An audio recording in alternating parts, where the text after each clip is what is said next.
అదేవిధంగా నాలుగో మాటగా ఎవరైనా చెప్పగలరా? నాలుగో మాట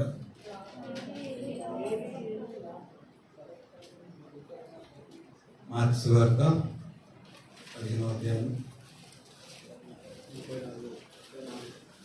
మార్క్స్ వార్త 15వ అధ్యాయము 33వ వచనం నుంచి. మధ్యాహ్నం మొదలుకొని 3 గంటల వరకు ఆ దేశమంతటను చీకటి కమ్మెను. 3 గంటలకు యేసు ఎలోయి ఎలోయి లామా సబక్తాని అని బిగ్గరగా కేక వేసెను. ఆ మాటలకు నా దేవా నా దేవా నన్ను ఎందుకు చేయబెట్టుచున్నావు అని అర్థము. అందరూ కూడా చిన్న మాటగా ప్రార్థన చేసుకుందాం. ఒక నిమిషం. దయగలిగిన మా ప్రియ పరలోకమందున మా గొప్ప దేవ, మా మంచి కాపరి, మాకున్న దేవమా, ఈ సమయం నా ప్రభా ఈ శిలువచంలో మేమందరం కూడా ఉన్నాము ప్రభా.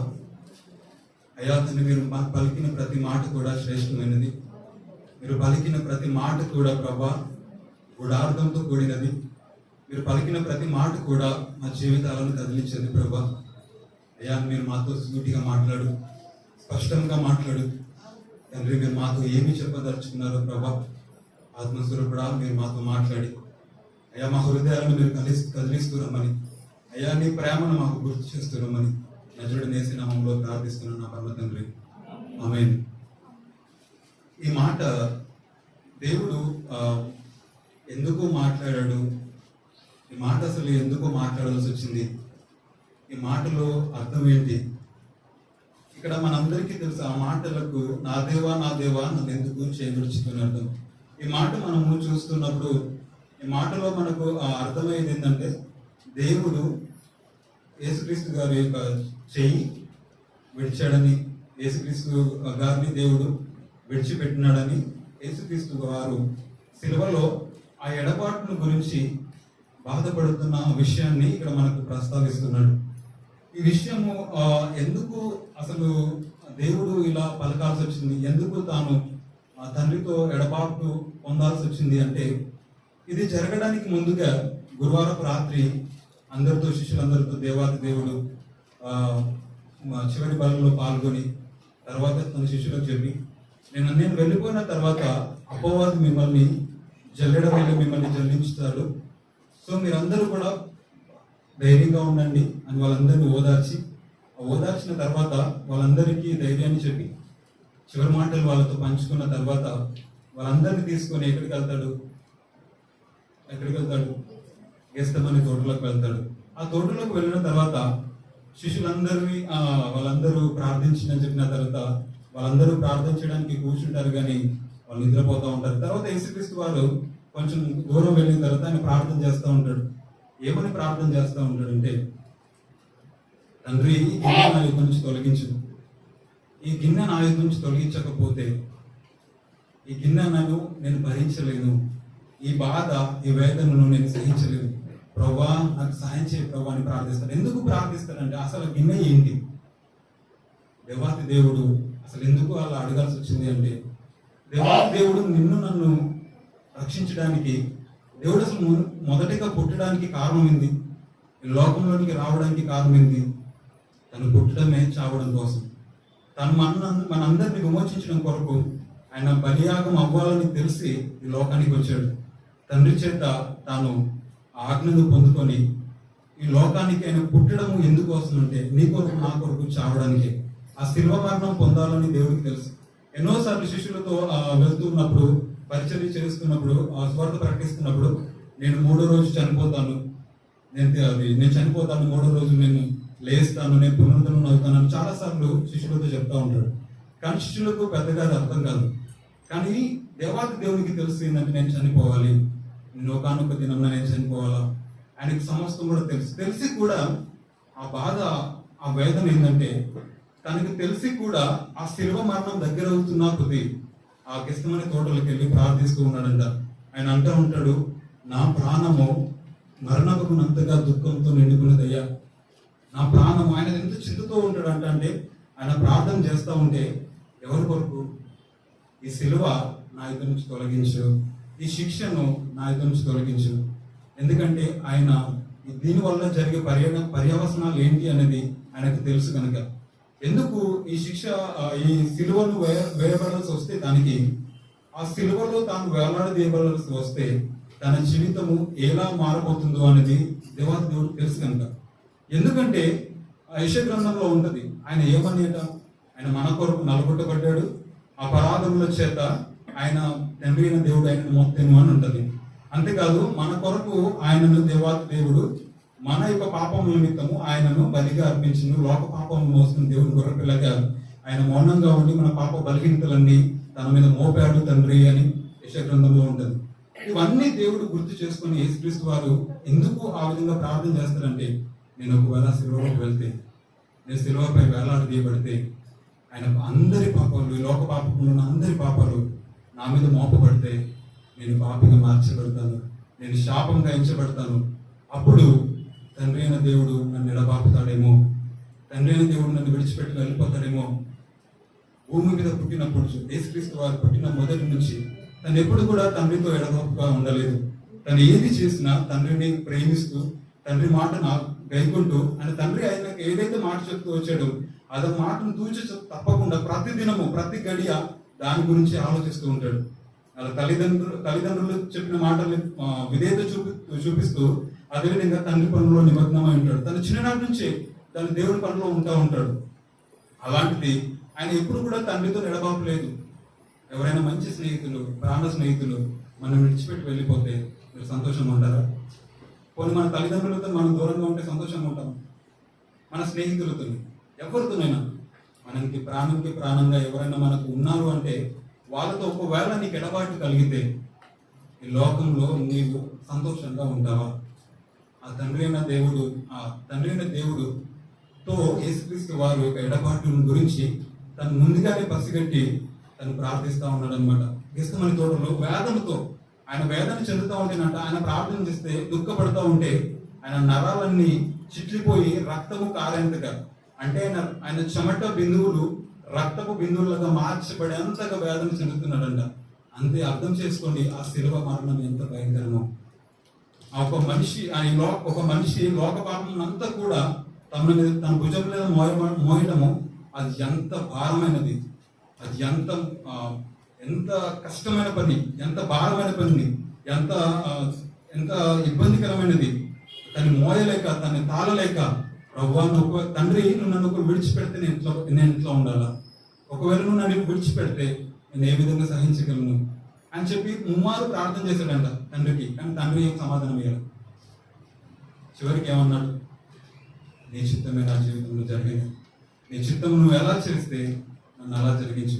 చివరిగా యేసుక్రీస్తు వారు ఆ శిలువకు మరణానికి ఇష్టపడి తర్వాత ఆ శిష్యులందరూ ఏమని చెప్తారు, పేతురు అంటాడు, నేను విడిచిపెట్టను, నేను అస్సలు మర్చిపోను, నేను విడిచిపెట్టను, నీ చేయబెడు అని అంటాడు. ముమ్మారు అబద్ధం ఆడతాడు. అంటే యేసుక్రీస్తు వారిని తన శిష్యులు, అంటే తను మంచిగా ప్రేమించిన 12 మంది శిష్యులు అందరూ విడిచిపెట్టి వెళ్ళిపోతారు. చివరికి ఒంటరి అయిపోతాడు. ఆ ఒంటరి అయిపోయినప్పటికీ కూడా తను ఒంటరిగా ఎప్పుడు ఫీల్ అవ్వాలి. తను ఒంటరి అయిపోయినా కానీ తనకి ముందే తెలుసు వీళ్ళందరూ నన్ను విడిచిపెట్టి వెళ్ళిపోతారు, ఎవరు నాతో ఉండరు, ఎవరు నాతో రారు అని ఆయనకు తెలుసు. కనుకనే ఆయన ఎప్పుడు మనుషుల సహాయాన్ని, మనుషులు తనతో ఉండాలని ఎప్పుడు ఇష్టపడలేదు, కానీ తను కోరుకోలేదు. వాళ్ళందరూ ఎవరు నాతో ఉండరని ఆయనకు తెలుసు, కానీ ఎప్పుడు కూడా ఒంటరితత్వాన్ని ఆయన ఫీల్ అవ్వలేదు. కానీ ఎప్పుడైతే కల్వరి శిలువలోకి వెళ్తాడో, ఎప్పుడైతే ఆయన శిలువలో వేలాడదీయడానికి ఇష్టపడతాడో, ఎప్పుడైతే ఆ శిలువలోకి తను వేలాడుతూ ఉంటాడో, ఆ సమయంలో మనుషుల్లో లోక పాపం అంతటి కూడా ఆయన మీదికి వచ్చినప్పుడు దేవుడు తన చేయి విడుస్తాడని వాక్యం సెలవిస్తుంది. దేవుడు ఎంత పరిశుద్ధుడు అంటే తండ్రి తాను పాపిని క్షమిస్తాడు, పాపి ఎందుకు కనికరపడతాడు, పాపి ఎందుకు జాలి పడతాడు, కానీ తనలో ఉన్న ఆ పాపిలో ఉన్న పాపాన్ని మాత్రము దేవుడు ఎప్పుడు కూడా ఇష్టపడతాడు. సో ఆ దేవుడు ఏం చేస్తాడంటే ఆ యేసుక్రీస్తు వారి పైన లోకమంతా కూడా లోక పాపమంతా కూడా తన మీద మోపబడ్డప్పుడు తాను తండ్రి అయిన దేవుడు తన ముఖాన్ని చాటేసినప్పుడు అప్పుడు తను ఆ బాధపడతాడు. అంటే తన ఎడబాటు అనేది అప్పుడు తెలుస్తుంది. అప్పుడు అంటాడు, దేవా నన్ను ఎందుకు చేయించావు ప్రభా, తండ్రి నన్ను ఎందుకు చేయించావు? ఎందుకంటే చిన్ననాటి నుంచి మనతో ఉన్న వాళ్ళని మనం ఎడబాటు మనకు కలిగితే, మన కుటుంబీకులకు కానీ మన రక్త సంబంధాలు కానీ ఎవరైనా చిన్ననాటి నుంచి మనతో ఉన్నవారు సడన్ గా మనం ఎడబాపితే, సడన్ గా మనం విడిచిపెట్టి వెళ్ళిపోతే ఆ బాధ వర్ణన రహితము, అదొక ఆక్రందన, అదొక వేదన, ఆ దుఃఖము ఎంత భయంకరంగా ఉంటుంది. మనందరికీ తెలుసు, ఎన్నోసార్లు మనం చూస్తాం మన కుటుంబాల్లో, మన సమాజంలో, మన స్నేహితులు కానీ మన కుటుంబీకులు ఎవరైనా మనతో ఎడబాటు అయితే ఆ బాధ మనం భరించలేము. సో అలాంటిది ఆ క్షణాన దేవాతి దేవుడు చిన్ననాటి నుంచి తండ్రితో తను ఉన్నప్పుడు, సాగిస్తున్నప్పుడు ఆ 33.5 సంవత్సరాల కాలంలో ఎప్పుడు కూడా తండ్రితో ఎడబాటు ఆయనకు లేదు. ఆ సమయంలో ఎడబాటు సమయం వచ్చినప్పుడు, తండ్రి విడిచిపెట్టినప్పుడు ఆయన తాళలేకపోతున్నాడు. తండ్రి తను విడిచిపెట్టినప్పుడు తను తట్టుకోలేకపోతున్నాడు. నేను ఎలా ఉండాలి, ఇప్పుడు నేను ఏం చేయాలి, నా జీవితం ఏంటి అంటే ఆ సిచ్యువేషన్ లో తను ఏం ఆలోచిస్తాడు. తన ఎడబాటు తండ్రి అయిన దేవుడు చెయ్యి తనని విడిచిపెట్టి వెళ్ళిపోయినప్పుడు ఆ యేసుక్రీస్తు గారు ఎంత భయంకరంగా వేదనను భరిస్తూ ఉంటాడు మనం అందరం ఊహించుకోగలిగితే. ఆయన అంటాడు, గెస్తమానే తోటలో ఆ ఏడ్చిన కంటే 10 రెట్లు ఆ శిలువ మీద నాకు తెలిసి ఏడ్చుంటాడు. ఆ గెస్తమానే తోటలో ఆయన ఏడుస్తూ ఉంటే ఆయన కన్నీళ్లు కానీ చెమట కానీ రక్తం బిందువుల మార్చబడ్డాయి. కానీ దానికంటే నాకు తెలిసి 10 రెట్లు 100 రెట్లు ఏడ్చుంటాడు. ఎందుకంటే తను ఊహించాడు, కానీ తండ్రి తనని ఎడబాపుతాడని. తను ఆ దేవుడి ఒక ప్రేమ కదా, తండ్రి గొప్పడు కదా, తండ్రి మంచోడు కదా, ఆయన ఎప్పుడు మనల్ని మర్చిపోయే దేవుడు కాదు కదా. కానీ అంతగా యేసుక్రీస్తు వారిని తండ్రి అయిన దేవుడు విడిచిపెడతాడని ఆయన ఊహించడం లేదు. కానీ ఆ ఎడబాపులో తను ఎంతగా నలిగిపోయి ఉంటాడు. అందుకే ఆయన బిగ్గరగా కేకేశాడు. ఆ బిగ్గరగా కేక ఏంటంటే ఆయన ఒక ఆక్రందన, ఒక వేదన, ఆ దుఃఖము, ఆ బాధతో కూడిన, వేదనతో కూడిన ఆ కేక. అది ఆ కేక అక్కడ ఉన్న వాళ్ళందరూ విన్నారు. కానీ అందరూ అనుకున్నారు, ఎవరికి ఆ మాట అర్థం కాదు, ఎవరికి దానిలో ఉన్న అర్థం కాల. చాలా మంది ఏలియన్ పిలుస్తున్నాడేమో, లేకపోతే దాహం కలుగుతున్నాడేమో, రకరకాలు అన్నారు. కానీ దేవా యేసుక్రీస్తు వారు తాను పడుతున్న వేదన అక్కడున్న ఎవ్వరూ ఆయనను అర్థం చేసుకున్న వాళ్ళు లేరు, ఎవరు ఆయనను చూసే వాళ్ళు ఎంత మాత్రం లేరు. కానీ చివరికి ఆయన ఆ స్థలంలో నుండి, ఆ సమయంలో తండ్రి అయిన దేవుడు తను విడిచిపెట్టినా పర్లేదు అనుకున్నాడు. కానీ ఒకటే, ఆ స్థలంలో ఆయన ఆలోచించింది ఏంటంటే తన ఆలోచనలో మనం అందరం కూడా ఉన్నామని. ఆ సమయంలో తండ్రి అయిన దేవుడు తనను విడిచిపెట్టినా పర్లేదు, కానీ యేసుక్రీస్తు వారు నిన్ను నన్ను ఎప్పుడు అప్పుడు విడిచిపెట్టలే. ఆయన నిన్ను నన్ను విడవలేదు. తండ్రి విడిచినా కానీ, తండ్రి ఆయనను ఎడబాసినా కానీ ఆయన మనల్ని ఎడబాయాల. ఆయన యొక్క ఉద్దేశం ఏంటి, ఆయన ప్లాన్ ఏంటి, ఆయన ప్రణాళిక ఏంటి, ఆయన లోకానికి ఎందుకు వచ్చాడు, దాన్ని నేను నెరవేర్చాలా. తండ్రి నన్ను విడిచిపెట్టినా పర్లేదు, నేను ఆ ఎడబాటు నేను భరిస్తాను. కానీ మనందరిని విడిచిపెట్టడం ఆయన భరించలేడు కనుక మనందరి కొరకైనా ప్రాణం పెట్టడానికి ఇష్టపడ్డాడు. కానీ ఆయన మాత్రం మనల్ని విడిచిపెట్టడానికి ఇష్టపడలేదు. ఆయన కల్వరి శిల్వలో నీ కొరకు నా కొరకు కొడుతూ ఉన్నారు, హింసించారు, నిందించారు, చేతులకి శీలలు కొట్టారు, తలపై ముళ్ళ కిరీటం, ఇవన్నీ చేస్తున్నప్పటికీ కూడా ఆయన సంతోషంగా భరించాడట. ఎందుకు అంటే ఆయన ఉద్దేశం ఏంటంటే నువ్వు నేను ఆయన కల్వరి శిలువలో మనం ఉండకూడదు, ఆయన ఉండాల. నువ్వు నేను ఆ నరకానికి పోకూడదు, కానీ మనం నరకానికి ఆయన అడ్డుగా నిలబడి మనందరినీ పరలోకం వైపు మనం తిప్పాలి. ఆయన అదొకటే ఉద్దేశంతో ఆయన కల్వరి శిలువ వరకు ఆయన రాగలిగాడు సంతోషంగా. ఆయన అంటే ఎవరు బలవంతం చేయాలి. బైబిల్ చెప్తూ ఉంటుంది, తనకు తానే రిక్తులుగా చేసుకుని ఆయనను తాను తగ్గించుకొని ఆయన తన పరలోకంలో ఉన్న మహిమను విడిచిపెట్టి తనను తాను ఒక మనిషినిగా రూపం ధరించుకొని రిక్తిగా దాసునిగా ధరించుకొని రిక్తునిగా మార్చబడి తనకు తానుగా ఇష్టంగా కల్వరి శిలువ వైపు వచ్చాడంటే. కానీ ఆయన ఎవరు బలవంతం చేయాలి. కానీ ఆ సమయంలో తండ్రి ఎడబాటును చూసి ఆయన తట్టుకోలేకపోయాడు. కానీ దేవుడు అంటాడు, ఆయన ఎందుకు అంతగా ఆ ఎడబాటును కూడా సహించాడంటే కారణం ఏంటంటే అపరాధముల చేత చచ్చిపడి ఉన్న మనం అందరం లోకమంతా పాపంతో నిండుకున్నప్పుడు వాక్యం సెలవిస్తుంది, కాలం సంపూర్ణమైనప్పుడు తండ్రి తన కుమారుని లోకంలోకి పంపాను. కాలం సంపూర్ణమైందంటే అర్థం ఏంటంటే అప్పటి వరకు లోకమంతా పాపంతో నింపబడి మనుషులు నరకానికి జోగెడుతున్న సమయం అది, నరకానికి వెళ్ళిపోతున్న సమయం ఉంది, దేవుడు లేక లోకమంతా విచ్చలవిడిగా బ్రతుకుతున్న సమయం అది. అలాంటి పరిస్థితులు గుండా ఆ సమయంలో దేవాతి దేవుడు కాలం సంపూర్ణమైనప్పుడు తండ్రి అయిన దేవుడు యేసుక్రీస్తుని ఆ లోకానికి మనందరి కొరకు పంపించాడు. అంతేకాదు ఎప్పుడు కూడా తండ్రి అయిన దేవుడితో యేసుక్రీస్తు వారు పరిశుద్ధాత్మ దైవము తండ్రి. వీళ్ళందరూ ఈ ముగ్గురు కూడా త్రిత్వంతో కూడిన వాళ్ళు, త్రిత్వంతో ఏకత్వం కలిగి ఉండేవాళ్ళు. త్రిత్వంలో ఎప్పుడు కూడా వాళ్ళు ఎడబాటుతో ఉండలేదు. కానీ ఆ త్రిత్వంలో వాళ్ళు ముగ్గురు ఎప్పుడు ఏకత్వం కలిగి ఉన్నవారైనా కానీ యేసుక్రీస్తు వారు విడిచిపెట్టబడినప్పుడు తండ్రి అయిన దేవుడు ఎంతగా బాధపడి ఉన్నాడు.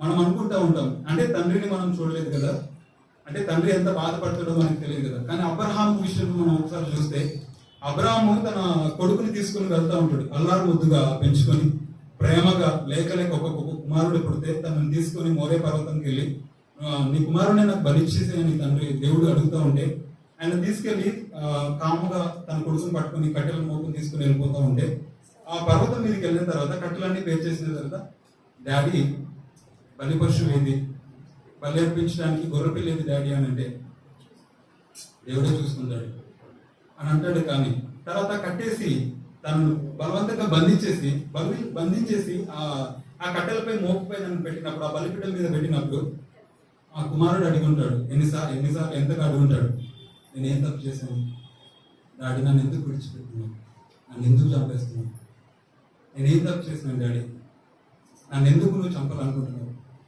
నేను లేక పుట్టినాను కదా డాడీ, లేదంటే నువ్వు నన్ను అంతగా అల్లారు ముందుకు ఎన్నడంతా ఏ కష్టం కూడా లేకుండా పెంచావు కదా డాడీ, నన్ను ఎందుకు చంపాలనుకుంటున్నావు డాడీ. ఇవన్నీ అబ్రహాం ఆలోచించలేదు. కానీ తన కత్తిని ఎత్తినప్పుడు, నరకబోతున్నప్పుడు కానీ తండ్రి అయిన దేవుడు అప్పుడు ఏం చేశాడంటే ఆ కత్తిని ఆపగలిగాడు. కత్తిని ఆపేసి గొర్రెపిల్లను దేవుడు సిద్ధపరిచాడు. కానీ ఈ కల్వరి శిలువలో మన కొరకు నిందలు బాధలు భరించి చివరికి తండ్రి ఎడబాటునైనా కానీ ఆయన సహిస్తూ ఉన్నాడు. కానీ ఆ తండ్రి ఎంతగా నలిగిపోయి ఉంటాడు. యేసుక్రీస్తు అడుగుంటాడు. అదే ఈ మాటలో అర్థం ఏంటంటే, తండ్రి నన్ను ఎందుకు విడిచావు, నన్ను ఎందుకు మర్చిపోతున్నావు, నువ్వు నన్ను ఎప్పుడు విడవలేదు, ఇప్పుడు నన్ను విడిచిపెట్టి వెళ్ళిపోతావు ఏంటి, నాతో చివరి వరకు ఎందుకు ఉండలేదు. యేసుక్రీస్తు వారు తండ్రి అయిన దేవుడు త్రిత్వంతో కలిసి ఉన్నవారు. తండ్రి అయిన దేవుని యొక్క ఎడబాటును చూసి ఆయన తట్టుకోలేక, నాకు తెలిసి ఇస్సాకులాగానే ఆ యేసుక్రీస్తు వారు ఎంతగా ప్రాధేయపడి ఉంటాడు, ఎంతగా ఏడ్చుంటాడో, ఎంత బాధపడి ఉంటాడు. ఆయన కానీ తండ్రి అయిన దేవుడు మౌనంగా ఉన్నాడు, చాటేసుకున్నాడు ముఖం, కానీ ఆయన ఏ సమాధానం ఇవ్వాల ఎందుకు. కానీ తండ్రి అయిన దేవుడు ఎంత బాధపడి ఉంటాడు, తండ్రి అయిన దేవుడు ఎంతగా నలిగిపోయి ఉంటాడు. అక్కడ నా కుమారుణ్ణి నేను నలకొడుతున్నాను, నా కుమారుణ్ణి నేను సిలువకు అప్పగిస్తున్నాను.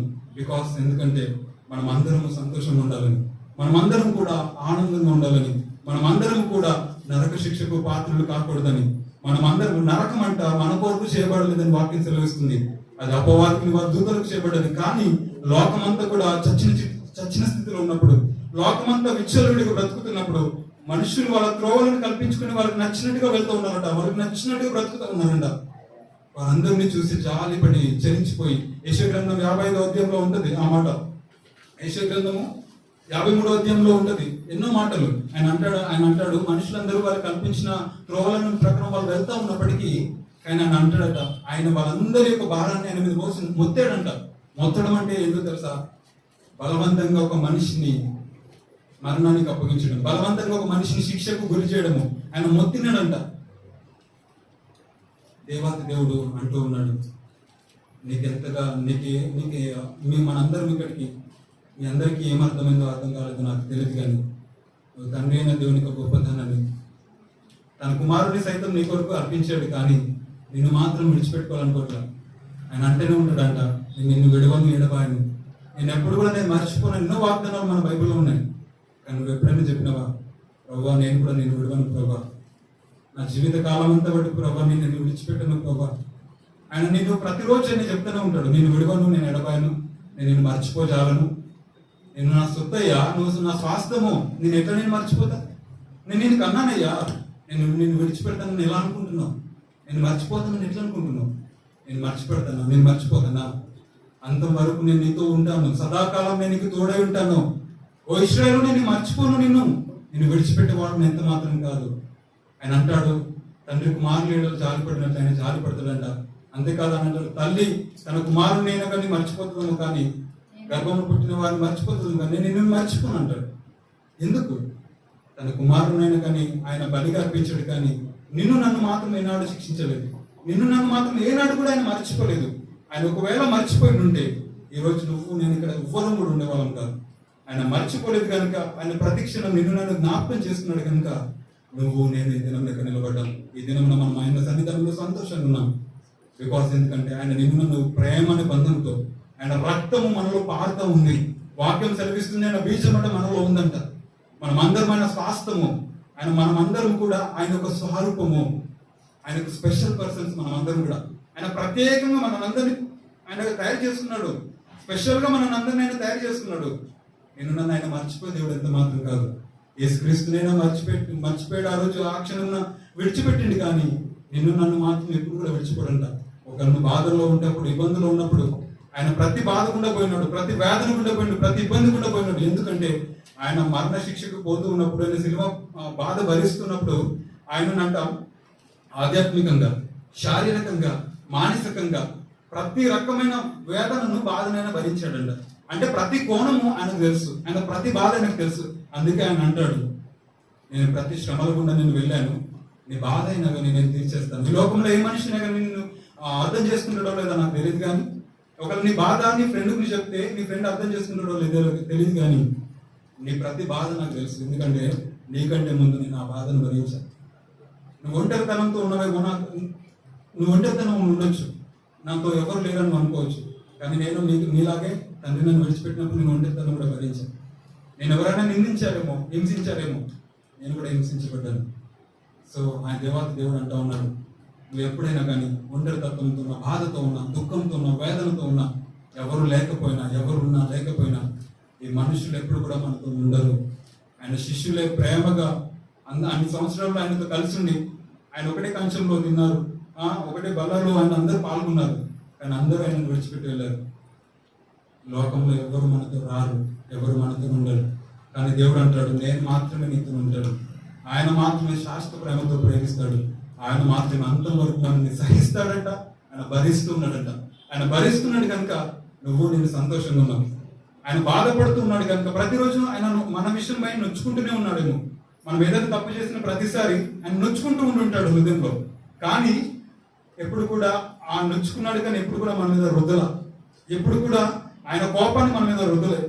ఆయన కోపాన్ని, ఆయన ద్వేషాన్ని ఎప్పుడు కూడా మన మీద రుద్దలేదు.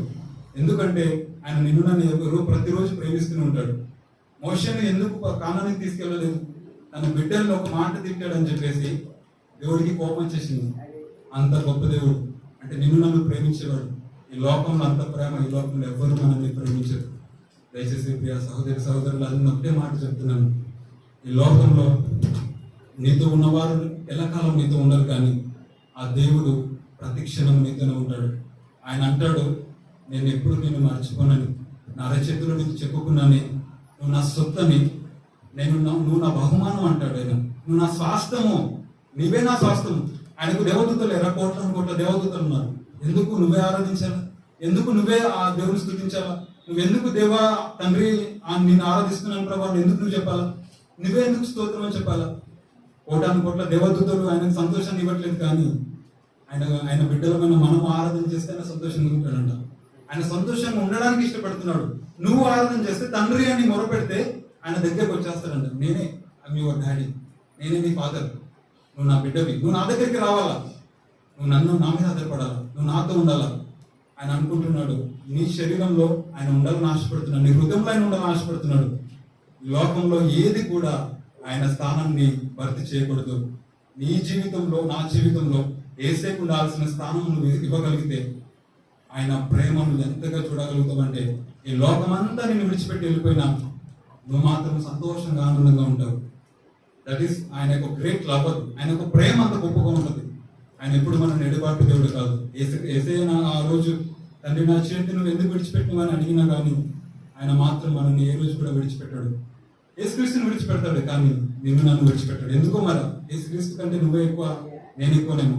అంతగా నిన్ను నన్ను ప్రేమిస్తున్నాడు, నిన్ను నన్ను అంతగా ఆయన ఇష్టపడుతున్నాడు. సో దయచేసి ప్రియ సహోదరులారా, తండ్రి ప్రేమను నువ్వు తెలుసుకోగలిగితే, తండ్రి ప్రేమను ఒక్కసారి నువ్వు గుర్తించగలిగితే, తండ్రి తన కుమారులు జాలిపడినట్టుగా ప్రతిదినం ఆయన జాలిపడుతున్నాను గుర్తెరిగి ఆయన ఎడబాటు మనతో ఎప్పుడు కూడా ఆయన ఎడబాటు చేయడని, ఆయనతో మనతో ఒక నిత్య నిబంధన చేసాడని, ఆయన రక్తము మనలో ప్రవహిస్తుంది కనుక ఆయన ఆత్మతో మనల్ని ప్రతిదినం ఆశ్రయిస్తున్నాడని గుర్తెరిగి ఆయన మనతో ఉన్నాడని, నువ్వు ఎక్కడున్నా ఏం చేస్తున్నా ఆయన నీతో ఉన్నాడనే విషయం మర్చిపోకు. యేసుక్రీస్తు ద్వారా అదే అంటాడు, లోకంలో మీకు శ్రమ, కానీ తండ్రి ఉంటే మీతో మీ జీవితం సుఖమే, సంతోషమే. యేసుక్రీస్తు నీతో ఉంటే, అంటే దేవాతి దేవుడు నీతో ఉంటే, ఈ లోకంలో నువ్వు ఎన్ని శ్రమలు అనుభవించినా నీకు శ్రమల్లా కనబడదు. బికాస్ తండ్రి అయిన దేవుడు మనతో ఉండాలా, ఆయన కృప మన మీద ఉండాలి. అది మాత్రమే మనం ఎప్పుడు కూడా ఆశపడాలని ఆ దేవాతి దేవుడు కోరుతున్నాడు. దావీదు అంటాడు, ఇప్పుడు ఈ మాటకి చాలా నేను చెప్తాను. ఆమోసు గ్రంథం 8:9 3 గంటలు పగలు మొదటి అంటే మధ్యాహ్నం నుంచి 3 గంటల వరకు చీకటి కమ్మింది. కానీ అది ప్రవచనం. అది ఆమోసు గ్రంథము 8-9 వచనంలో ఉంటుంది. మీరందరూ అది చూసుకోండి. అది దేవుడు ప్రవచనము, అది నెరవేరుస్తాడు. ఇక్కడ నేను మధ్యాహ్నము నేను చీకటి కమ్మ చేస్తాను, చీకటిని నేను మధ్యాహ్నము నేను కమ్మ చేస్తానని అది ప్రవచనం. అంతేకాకుండా కీర్తనలు 22:1 నా దేవా నన్ను ఎందుకు చేయించావని దావీదు భక్తుడు రాస్తాడు. అది ప్రవచనము. ఆ ప్రవచనం కూడా యేసుక్రీస్తు వారు ఈ మాట ద్వారా దాన్ని నెరవేరుస్తారు.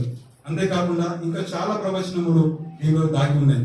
ఆ దేవుడు ప్రేమ మీకు ఏమన్నా అర్థమైతే ఇంకెప్పుడు కూడా తండ్రిని విడిచిపెట్టి మీరు లోక పాపములను బట్టి, ఒకవేళ పాపము మనలో ఉంటే తండ్రి మనల్ని విడిచిపెట్టే పరిస్థితి వస్తుంది.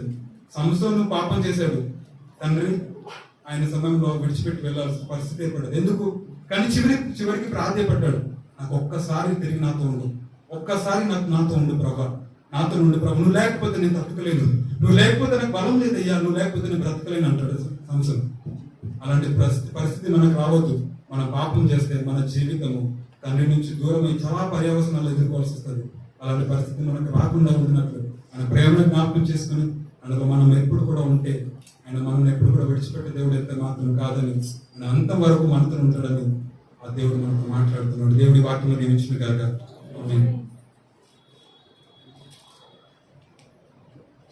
మన మధ్యలో రెవరెండ్ శివరత్నం గారు ఉన్నారు.